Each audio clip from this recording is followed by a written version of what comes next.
Você já parou para pensar por que o Brasil do século XX teve tantos levantes militares? Ou por que tantos jovens oficiais se rebelaram contra o próprio exército, o governo e o sistema político da época? Pois é, essa história é cheia de reviravoltas, ideais, tiros e muita confusão política. Hoje, vamos mergulhar em um dos capítulos mais eletrizantes da nossa história, o tenentismo, com foco especial no movimento de 1922, o famoso Levante dos 18 do Forte de Copacabana. Senta aí, respira fundo, porque o Brasil estava prestes a ferver. Para entender o que foi o tenentismo, a gente precisa voltar um pouco no tempo e dar uma olhada no cenário político do início do século XX. O Brasil vivia sob a chamada República Velha, dominada pelas oligarquias agrárias, especialmente dos estados de São Paulo e Minas Gerais. Era a tal da política do café com leite. Basicamente, uma troca de poder entre elites estaduais, mantendo o país sob controle de grandes fazendeiros, especialmente os cafeicultores. Enquanto isso, a maior parte da população, principalmente os trabalhadores urbanos e os militares de baixa patente, via suas demandas sendo completamente ignoradas. Os tenentes, como ficaram conhecidos, esses jovens oficiais do Exército, vinham de classes médias, eram formados nas escolas militares, especialmente a do Realengo, no Rio de Janeiro, e carregavam consigo um sentimento de indignação. Eles se achavam preparados, patriotas e prontos para transformar o país, e estavam cansados de ver corrupção, fraudes eleitorais, descaso com a educação, com o exército e com o povo em geral.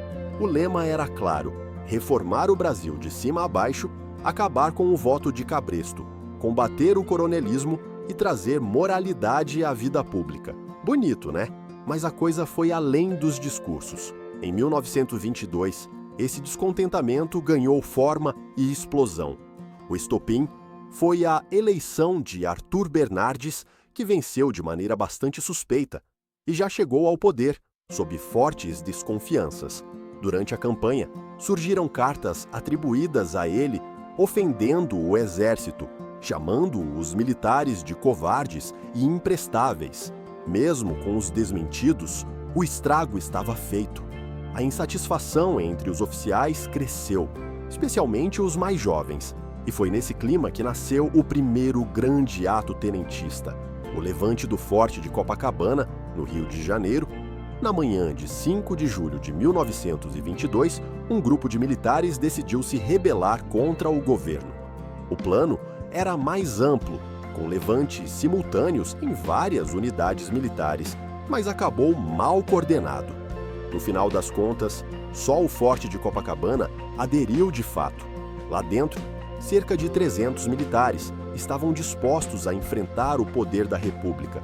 Mas, após bombardeios e negociações frustradas, a maioria acabou recuando. E foi aí que aconteceu o momento mais simbólico do tenentismo, os 18 do Forte. 18 homens, sendo 17 militares e um civil, decidiram sair do forte, marchando pela Avenida Atlântica de frente para o mar, rumo ao centro do Rio de Janeiro. Sabiam que era suicídio, estavam indo enfrentar centenas de soldados com artilharia pesada, sabendo que seriam mortos, mas queriam deixar um recado. Não aceitavam a corrupção e a injustiça que tomava conta do país. Eles marcharam juntos, de peito aberto, em uma das cenas mais cinematográficas da história brasileira.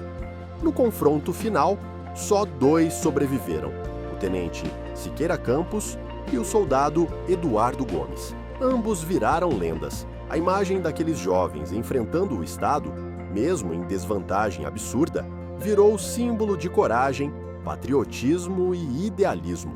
O movimento foi esmagado, sim, mas suas ideias continuaram vivas e inspirariam novos levantes nos anos seguintes. O tenentismo não morreu ali, muito pelo contrário.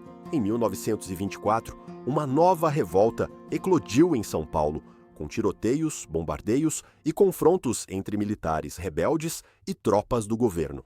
foi a chamada Revolta Paulista, de 1924, que durou semanas e deixou a cidade em ruínas. Mais uma vez, o objetivo era pressionar por reformas políticas, eleições livres e o fim do domínio oligárquico. Quando o movimento foi sufocado, os rebeldes fugiram pelo interior do país.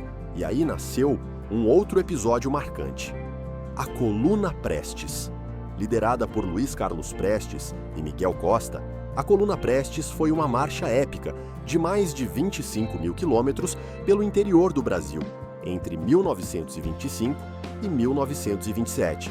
Eles passaram por estados do Sul, Sudeste, Centro-Oeste e Nordeste, tentando mobilizar o povo, denunciar os abusos do governo e manter viva a chama da rebelião.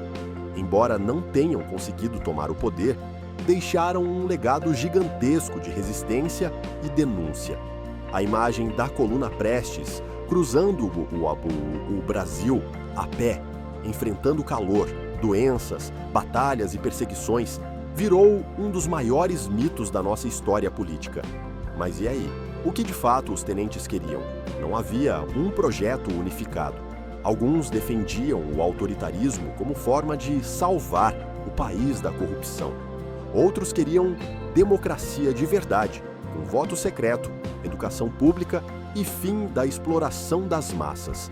Muitos acreditavam no exército como o grande agente moral da nação, mas o que unia todos eles era o desejo de romper com o sistema das oligarquias e promover uma verdadeira reforma do Estado. Ao longo dos anos 1930, muitos desses tenentes se aproximaram de Getúlio Vargas, especialmente na Revolução de 1930, que levou o gaúcho ao poder. Foi ali que uma parte do tenentismo foi incorporada ao governo, ocupando cargos importantes, ajudando a implantar reformas, mas também participando de um novo modelo autoritário. Ou seja, alguns daqueles jovens que lutaram por justiça acabaram, ironicamente, participando de um governo centralizador e, depois, até ditatorial. O movimento tenentista deixou um legado ambíguo. Por um lado, foi responsável por colocar em pauta questões fundamentais como a moralidade política, a reforma eleitoral, a necessidade de modernização do Estado e a inclusão social. Por outro lado, abriu as portas para o autoritarismo, ao acreditar que as mudanças viriam de cima para baixo, com o exército como guia do povo. A influência do tenentismo pode ser sentida em vários momentos da política brasileira posterior. Muitos de seus líderes seguiram na vida pública, atuando na era Vargas, no Estado Novo e até no regime militar de 1964. Eduardo Gomes, por exemplo, foi candidato à presidência 2 vezes. Luiz Carlos Prestes seguiu outro caminho, se alinhando ao comunismo e se tornando um dos principais opositores da ditadura getulista. E a história dos 18 do Forte continuou inspirando. Virou filme, livro, música, foi celebrada como símbolo de idealismo, mesmo que com um final trágico, porque no fundo o tenentismo nos faz pensar sobre até que ponto vale lutar por um ideal, até onde vai a coragem e onde começa a imprudência, como equilibrar a vontade de mudar o país com os limites da democracia e da violência. Seja como for, o movimento tenentista marcou uma geração que viu o Brasil como um país injusto, desigual, governado por elites que só pensavam em si mesmas e decidiu fazer alguma coisa a respeito, mesmo que a bala, mesmo que com a própria vida. Se essa história mexeu com você, já deixa o like, se inscreve no canal e ativa o sininho para continuar acompanhando a série sobre os movimentos sociais e políticos do Brasil. E me conta aqui nos comentários o que você acha dos tenentes, heróis idealistas ou rebeldes perigosos. Vamos debater. E compartilha esse vídeo com quem também ama a história do Brasil, porque conhecer o passado é a chave para entender o presente e não repetir os mesmos erros no futuro. Até a próxima!